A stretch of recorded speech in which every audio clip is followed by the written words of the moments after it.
नमस्कार, मैं हूं आलोक मेहता। एडिटर साहिब में आपका स्वागत है।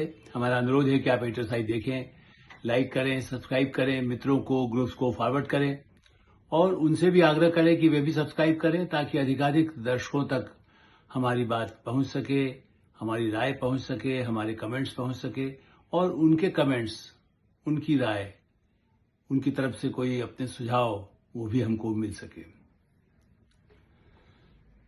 राहुल गांधी की मतदाता जागरण या वोट चोरी अभियान जिस तरह से बिहार में एकदम पीक पर पहुंचा है और उसके बाद जिस तरह से उन्होंने भड़काया है पूरे बिहार को, ऐसा भड़काने की स्थिति आज तक किसी चुनाव में नहीं देखी गई। जब भारत के प्रधानमंत्री के खिलाफ हर क्षेत्र में जो कुछ गड़बड़ है उसके लिए उनके खिलाफ जितनी अभद्र भाषा का इस्तेमाल हो सकता है वो स्वयं राहुल गांधी कर रहे थे।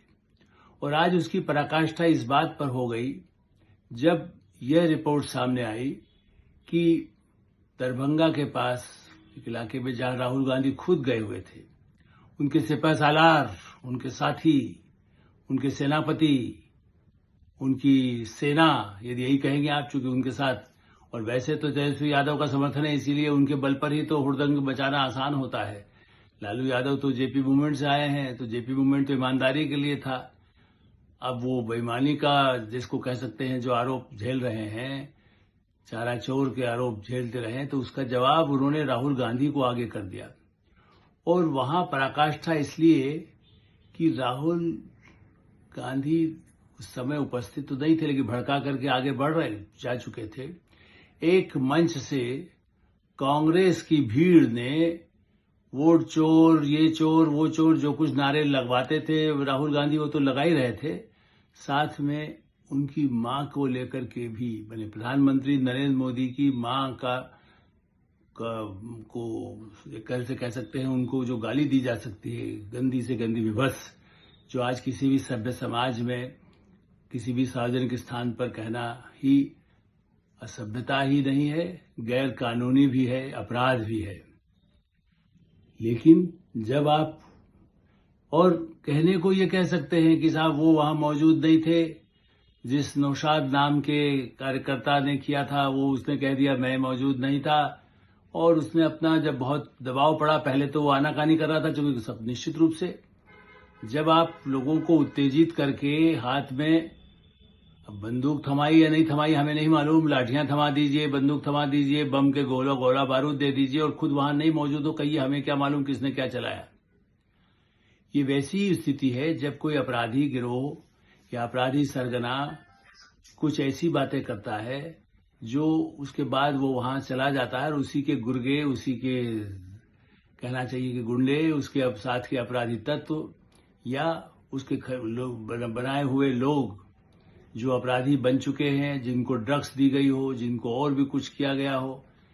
आतंकवादी भी यही काम करते हैं। आतंकवादी कोई सब जगह वही बैठ करके तो नहीं नियंत्रित करता है। जो आतंकवादी दूसरों को भेजने के लिए चाहे मुनीर करता हो, तो आप ये तो कहेंगे आके मुनीर ने कहा, मुनीर कहेगा हमने नहीं किया, वो भी यही कह रहा है। तो कांग्रेस ने, इससे पता चलता है चोर की दाढ़ी में तिनका, कि आप राहुल गांधी ने तुरंत उसकी भर्त्सना करके जिसने उस मंच का आयोजन किया था उसके खिलाफ कार्रवाई या उसके लिए क्षमा क्यों नहीं मांगी। मां के प्रति सम्मान, कम से कम उन्हें तो मालूम ही होगा, वो दादी के, इंदिरा गांधी के पोते हैं, और ऐसी स्थिति में क्या उन्हें मालूम नहीं कि मां की गाली का क्या होता है और किस तरह से होता है। और इतनी 100 वर्षीय मां जो प्रधानमंत्री नरेंद्र मोदी की विश्व दुनिया में नहीं है, इतनी लंबी उम्र के बाद उनके आशीर्वाद सबको मिलते रहे हैं। कांग्रेस जनों के ही कितने ही गुजरात में ऐसे उदाहरण हैं जो उनका आशीर्वाद लेते रहे हैं। उन मां के प्रति ऐसी अवमानना, ऐसी अभद्र भाषा।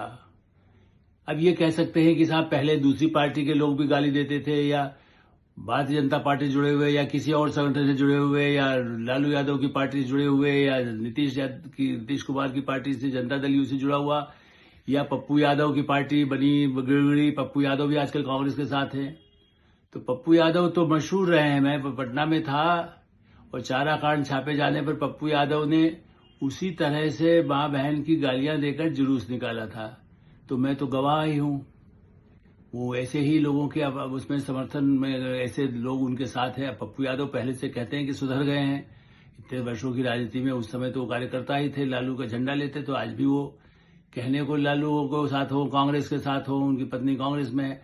मतलब एक घालमेल तो कांग्रेस और आरजेडी और उनका जिस तरह से है, उसमें ऐसे तत्वों को इकट्ठा करके और आपने पूरे प्रदेश में जो आग लगाने का प्रयास किया, जैसे आप कहें कहीं चिंगारी छोड़ दीजिए, कुछ गोला बारूद छोड़ दीजिए, कुछ गैस छोड़ दीजिए, उसके बाद कहे इतने घंटे के बाद ये होगा, तो कौन जिम्मेदार होगा षड्यंत्र के लिए? खाली वहीं उपस्थित होना। आज की सैटेलाइट युग में भारत पाकिस्तान में जाए, अंदर सीधे हवाई आक्रमण करता है, तो उसके लिए सेना की टुकड़ियां वहां अंदर जाकर के रावलपिंडी नहीं पहुंचने की जरूरत थी। ऐसे ही आज के इस टेक्नोलॉजी के युग में जिस तरह से हमले होते हैं, ये चुनाव से पूर्व की बात है। अभी चुनाव आयोग को तो गाली दी ही जा रही है, तो चुनाव आयोग भी क्या करेगा? कहने को चुनाव के लिए ही दौर हो रहा है, हमें वोट दीजिए, वोट का ही मुद्दा चुनाव आयोग के खिलाफ है। मैं तो मानता हूं कि चुनाव आयोग के पास भी न्यायिक अधिकार हो, सुप्रीम कोर्ट को भी, ये इस बात के लिए कि जो प्रमुख नेता कौन है और भड़का कौन रहा है, प्रदेश कांग्रेस का अध्यक्ष कौन है, उसके बारे में तो कोई जाने ना जाने, वो कुछ बोले ना बोले। मल्लिकार्जुन खड़गे 80 साल के हैं, वो बोले ना बोले, लेकिन राहुल गांधी तो जाकर के बोल रहे हैं ना सब जगह। और प्रियंका गांधी बहन जो अभी भी गई थी पहले राहुल का समर्थन करने के लिए इस पूरे सो कॉल्ड अभियान में, जो बिल्कुल ही उसके सबूत सामने आ रहे हैं कि सारे आंकड़े झूठे दिए गए, जो कहा गया कि मतदाता सूची में गड़बड़ है। खुद जो सर्वे कंपनी जिन्होंने इसका जिक्र भी किया था, उसके प्रमुख संजय कुमार ने भी कह दिया कि हाँ हमसे गलती हुई है, लेकिन राहुल गांधी ने अपना नहीं छोड़ा है। हाँ, मतदाता सूची में हम नहीं कह रहे हैं कि गड़बड़ नहीं होगी, गड़बड़ तो सुधार के लिए तो एक महीना दिया गया, सुधर रहा है। 8-10 लाख लोगों के नाम नए सामने आ गए हैं, उन्होंने अपने नाम लिखवा दिए हैं, जिनके नाम नहीं थे रह गए। ठीक है कि 140 करोड़ की जनता में कहाँ मतदाता सूची में किसके नाम रहेगा, ये राजनीतिक दलों की, और इसलिए सुप्रीम कोर्ट ने भी कहा है कि आप क्या कर रहे हैं। ऐसी स्थिति में उस अभियान पर भी चलिए, आपत्ति नहीं। आप कहते हैं कि भाई वोट अपना दीजिए, अपना नाम, लेकिन कांग्रेस के कार्यकर्ता नाम लिखाने के बजाय नाम बिगाड़ने का काम कर रहे हैं। दुनिया के किसी भी मुल्क में इस तरह का, और खास करके ये सही है कि राहुल गांधी तो तू तड़ाक करके बोलते हैं। एक प्रतिपक्ष का नेता, भारतीय संसद का जो एक महत्वपूर्ण पद होता है, जहां एक से एक बड़े नेता रहे हैं। इंदिरा गांधी भी कभी प्रतिपक्ष में आई थी, राजीव गांधी भी प्रतिपक्ष में आए थे, नरसिंह राव भी प्रतिपक्ष में रहे हैं। मैंने कौन भारत का प्रधानमंत्री पक्ष विपक्ष दोनों में नहीं रहा है? ऐसी स्थिति में, और पहले ठीक है कि नेहरू नहीं रहे होंगे, राजेंद्र बाबू नहीं रहे, लेकिन राजेंद्र बाबू की इस जमीन पर, जहां जयप्रकाश नारायण जेल भेजे जाने के बाद भी इंदू बेटी ही कहते थे, जहां पिता पुत्र जैसे संबंध राजनीति में माने जाते हैं, जो दया का भाव होता है, जो राजनीतिक युद्ध, राजनीतिक लड़ाई के लिए होता है। महाभारत काल में भी मां के प्रति वही सम्मान होता था, चाहे वो धृतराष्ट्र की पत्नी हो या उनके पांडवों की मां हो। ऐसी स्थिति में जिस तरह से ये महाभारत, जैसे कह सकते हैं, वैसे कुछ इलाके ऐसे हैं जहां कहा जाता है कि महाभारत का असर वहां भी था, या अशोक कलिंग, वैसे तो ओडिशा की बात है, लेकिन फिर भी देखा जाए तो बिहार जो है वो बड़ा ऐतिहासिक और प्राचीन संस्कृति वाला देश है। गौतम बुद्ध का संदेश जहां से चलता है, दुनिया में पहुंचा है, वहां शांति के बजाय अशांति और गाली की से गोली ही तैयार होती है। यही भाषा नक्सल या डाकू इस्तेमाल करते हैं। तो क्या डाकुओं को फिर से वहां तैयार किया जा रहा है, जहां नक्सल काफी हद तक उस गया या कई इलाकों में जहां बिहार प्रभावित रहा है, उससे थोड़ी राहत मिली है? तो वहां इस तरह से उत्तेजक भाषण देकर पूरी मोटरसाइकिल पर, ऐसा जैसे आप तूफान मचाने के लिए निकले हैं और लोगों को भड़का रहे हैं। प्रधानमंत्री के लिए जिस भाषा का इस्तेमाल स्वयं राहुल गांधी कर रहे हैं, ठीक है उन्होंने मां की गाली नहीं किया, लेकिन उससे भी बदतर कई, बल्कि इवन डोनाल्ड ट्रंप को लेकर के भी जिस तरह से उन्होंने कहा कि ये वो, मैं उसका रिपीट नहीं करना चाहता, आप लोग कहीं भी देख सकते हैं, सुना होगा। लेकिन डोनाल्ड ट्रंप कोई हिंदी में ऐसे गाली नहीं दे करके बात प्रधानमंत्री नरेंद्र मोदी से, वो आज भी कल भी उसने एक स्टेटमेंट दिया है 50% टैरिफ लगाने के बाद भी, जिसमें नरेंद्र मोदी के मैंने समझदारी की, उनकी योग्यता की तारीफ एक पंक्ति में कर दिया है। वो उसकी अपनी कूटनीति है, लेकिन वो किस भाषा में बोला है होता, जैसा राहुल गांधी के पास बहुत ही उनके चाचा जो वहां पर बैठे हैं अमेरिका में, अंकल सेम, मैं सेम पेट्रोदा नहीं कह रहा हूं, पता नहीं कौन कौन अंकल उनके वहां पर हैं, जिन्होंने उनको ये कहा होगा कि ऐसा ऐसा डायलॉग बोला गया है। वो जनता को जब बताते हैं तो कम से कम भारत के प्रतिपक्ष के नेता के नाते वो ये कह सकते थे कि मिस्टर ट्रंप, बिहेव योरसेल्फ, आप अपना भाषा को बदलिए, ये भारत का प्रधानमंत्री है, आप इस भाषा का इस्तेमाल करके आपने कैसे धमकी दी युद्ध रोकने के लिए, जबकि न कोई धमकी दी जा सकी, न कोई संवाद हुआ। भारत सरकार, विदेश मंत्री सब मना कर चुके हैं। उसके बाद भी यदि वो तो कुछ भी अपना कहें तो उसको क्या माना जाए। राहुल गांधी पहले गए 2000 किलोमीटर पर भारत चीन का कब्जा हो गया, किसी ने देखा, किसी ने माना क्या? तो झूठ का तो कोई इंतहा जिसको कह सकते होता नहीं। आप झूठ को जितना फैलाइए, जितना बोलिए, लेकिन झूठ भी एक अपराध है। कितने ही मानहानि के मामले श्री राहुल गांधी पर चल रहे हैं। ऐसी स्थिति में और ये नहीं माना जा सकता कि ये उनका तो बयान है नहीं जो उन्होंने गाली दी है, लेकिन उनके द्वारा भड़काए गए लोगों द्वारा यदि गाली दी जाए, गोली दी जाए, बम चलाए जाए, चुनाव के पहले तो वहां यही तो होता रहा है। इन्हीं इलाकों में मैं गवाह हूं, मैं जहां पर चुनाव इसके बिना संपन्न नहीं होते थे, बूथ लूट। लालू यादव ऐसे ही थोड़ी आ गए कांग्रेस को हरा करके।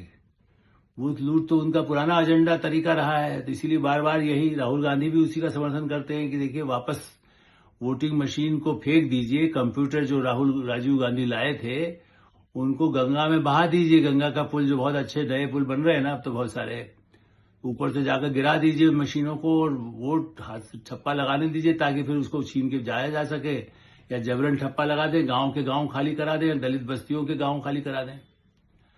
तो जो बदतर स्थिति चुनाव से पहले ही राहुल गांधी जिसके लिए जिन्होंने उसकी शुरुआत की है, ये भारतीय लोकतंत्र के लिए दुर्भाग्यपूर्ण है। मैं तो ये मानता हूं कि राजनीतिक लड़ाई, बीजेपी ने उसकी आलोचना कर दी, उसकी भर्त्सना कर दी, तीखी शब्दों में आलोचना की है, या और दल भी करेंगे, नेता करेंगे, या कांग्रेस के भी कुछ नेता फिर कह दे। लेकिन राहुल गांधी को अपनी खुद की भाषा को इस्तेमाल करना और ऐसे लोगों पर कार्रवाई न करना इस बात का सबूत है कि वो इस लड़ाई को जितने भी निचले स्तर पर ले जा सकते हैं ले जा रहे हैं। तो उनको कोई तो सद्बुद्धि देने वाला हो, सोनिया गांधी ही दे दे। यदि उनकी भी बात नहीं मान रहे हैं तो फिर तो कानून, सुप्रीम कोर्ट ही उनको बुला करके ही कुछ न कुछ सजा का प्रावधान करे। तो शायद उनके जो साथी हैं जो अभद्र भाषा का इस्तेमाल पार्टी की बैठकों में अपने वर्कर के बीच में करते हैं। और इस पर हाँ, मुझे फिर एक और बात याद आई, जब कहीं राहुल गांधी जाते हैं तो अपनी ही पार्टी के नेताओं को भी सम्मानजनक ढंग से बात नहीं करके, जैसे कमलनाथ 80 वर्षीय नेता हैं, मैंने कांग्रेस के वरिष्ठतम नेताओं में से हैं, और देखा जाए तो अनुभव में वो मल्लिकार्जुन खड़गे से अधिक अनुभवी हैं। वो इंदिरा गांधी के समय के और संजय गांधी के समय के हैं, और बहुत उन्होंने निष्ठापूर्वक काम किया। मध्य प्रदेश जाने पर उसके वीडियोज उपलब्ध है और वहां के नेता याद जानते हैं, मैंने भी देखे हैं, जिसमें राहुल गांधी कहते हैं, हाँ कमल ये लाओ, ये खाओ, ये करो। मतलब कमल बोले ऐसा लगता है जैसे किसी अपने मातहत किसी सहायक को जो बुलाया जाता है, ऐसा कमलनाथ जी भी कह सकते हैं। अंग्रेज है बहुत ज्यादा, ठीक है कि वहां अंग्रेजों में तो प्रथा है कि हो सकता है माता पिता को भी नाम से बोले। मुझे नहीं मालूम कि राहुल गांधी माँ को भी सोनिया सोनिया कहते हों, मम्मी कहते हैं कि नहीं कहते हैं, वही जाने। नहीं जानते हो, नहीं हो तो बोलना चाहिए उनको, क्योंकि ये मैंने पश्चिम के देशों में है कि वो अपने माता पिता को भी नाम लेकर के बोलेंगे, लेकिन बाहर यदि किसी के सामने बोलना है तो ऐसा नहीं बोलेंगे ना। वो उनके साथ शिष्टता का मिश्र लगा करके ही बात करते हैं। जहां अंग्रेज की पढ़ाई उनके दिमाग में यदि है तो उनको सोचना चाहिए कि कई जगह, और जर्मनी में भी बाकायदा डू और जी दो अलग अलग शब्द है। तू यदि बहुत ही अपना है उसके लिए उस तरह का शब्द है जर्मन डॉइच भाषा में, और जी मतलब थोड़ा वो आपकी तरह से जो हिंदी संस्कृत का जो असर होता है, हमारे यहाँ भी संस्कृत का असर हिंदी में है, उर्दू में है। उर्दू तो और भी मीठी जुबान है। यदि कोई भाषा पर उनको कुछ समझ हो या उनको समझाने वाले लोग हों, ये अलग बात है कि उनके पास ऐसे लोग ही नहीं है जिनको भाषा की सभ्यता, वो तो हो सकता है और असभ्यता ही उनको उनकी तारीफ करके ताली बजाते हों बंद कमरों में बैठ करके और गालियां सिखाते भी हों। क्योंकि राहुल को हिंदी सीखना यदि है तो उसके लिए कम से कम उनके पास ऐसे लोग हों जो गाली दे, कम से कम बता दें कि गाली का क्या अर्थ है, किस गाली का क्या अर्थ है। तो लेकिन जब उनके आसपास भी ऐसे लोग ही होंगे शायद, जिसकी वजह से वो अपने ही वरिष्ठतम नेताओं को नाम से, पहले नाम से इस तरह से बोलते हैं जैसे उनके यार दोस्त, बचपन का कोई साथी है। ये उनके और कार्यकर्ताओं को जो प्रदेश में है, उन्हें ये काम उनके कुछ नेता करते थे। नारायण दत्त, मोतीलाल, वो कहने वाले नेताओं ने ही राजीव गांधी के राजनीतिक पतन का कारण बना। चूंकि राजीव गांधी नहीं वैसी भाषा इस्तेमाल करते थे, लेकिन उनके साथी थे जो इस तरह की भाषा का इस्तेमाल अपने साथियों पर करते थे। तो लगता है कि राहुल गांधी उसी परंपरा को बढ़ाकर कांग्रेस के पतन के रास्ते भी उसी बुलेट ट्रेन नहीं, मोटरसाइकिल के जरिए बंदूक की गोली की कसर बाकी है, गालियों का सिलसिला जारी है। पब्लिक जरूर डिसाइड करेगी। चुनाव आने वाला है, चुनाव की घोषणा होने के बाद जनता भी फैसला करेगी। एटोसाई में हम यही विराम देते हैं। आप एटोसाई देखते रहें, लाइक करें, सब्सक्राइब करें, मित्रों को, ग्रुप्स को फॉरवर्ड करें और आपको आपकी कोई राय हो तो उससे भी हमें अवश्य अवगत कराएं। धन्यवाद, नमस्कार।